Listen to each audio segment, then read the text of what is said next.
تھوڑا سا مولانا صاحب، آپ کے علاقے میں پولیو کے بہت سارے کیسز آ رہے ہیں اور پولیو مہم نہیں ہو پا رہی، پولیو ٹیموں کو والدین ریفیوز کر رہے ہیں، تو کیا پیغام دیں گے اپنے علاقے کے لوگوں کو؟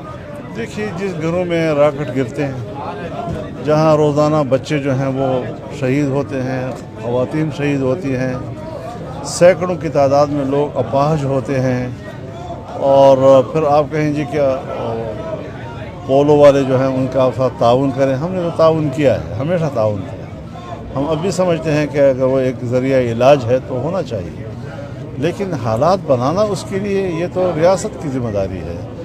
اگر ریاست اپنی پالیسیاں اس طرح بنائیں گی کہ آنے والے مستقبل میں حفظ ما تقدم کے طور پر 1 2 4 بچوں کی پولیو سے بچانا ہے، اور فوری طور پر آپ کی بمباریوں کے نتیجے میں اور راکٹ کے نتیجے میں 150 لوگ شہید ہوتے ہیں، تو لوگ ایسے پولیو کو کیا کریں گے؟ پھر تو عوام کو بھی ایک رد عمل ہوتا ہے کہ اس کی افادیت کیا ہے، جبکہ ایک طرف مظالم کے پہاڑ ہمارے اوپر ٹوٹ رہے ہیں۔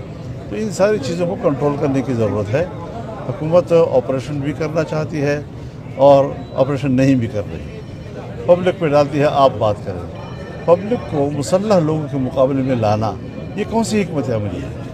میں تو لوگوں سے بھی کہوں گا، قبائل سے بھی کہوں گا کہ یہ اس وقت آپ کے براہ راست ان سے مذاکرات کے مواقع نہیں ہیں۔ ریاست خود ان کے ساتھ بات کرے، اور اگر معاملات بات چیت سے حل ہوتے ہیں ہمیں کوئی اعتراض نہیں ہے۔ ہم سیاسی لوگ ہیں، مذاکرات کے ذریعے مسئلے کے حل کے قائل ہوتے ہیں، تو اگر ریاست اس راستے پہ چلتی ہے ہمیں کوئی اعتراض نہیں ہے۔ لیکن یہ کہ خود تو وہ اسلحہ لے اور دنیا کو کہے کہ ہم دہشت گردی کے خلاف جنگ لڑ رہے ہیں، اور اس پر آپ باہر کے سپورٹ بھی لیں اور پیسے بھی لیں، اور ادھر سے ہم لوگوں سے کہا کہ تم مذاکرات کرو، تو جو عوام خالی ہاتھ ہوں گے اور وہ مسلح ہوں گے، مذاکرات کیسے کامیاب ہوں؟ باجوڑ میں جو ہو رہا ہے اور متاثرین کو سہولیات نہیں مل رہی حکومت کی طرف سے، اس پہ کیا کہیں گے؟ حضرت باجوڑ ایک لمبے زمانے سے متاثر ہے۔ ہم نے وہاں پر ایک ہی جلسے میں 80-90 لاٹھی اٹھائی ہیں۔ وہ سلسلہ بدستور چل رہا ہے، تھم نہیں رہا۔ مختلف لوگ اس میں شہید ہو رہے ہیں، مساجد شہید ہو رہی ہیں۔ پہلے بھی ڈماڈولا اور ان علاقوں میں جو بمباریاں ہوئی تھیں، مساجد ہی کو نشانہ بنایا گیا تھا۔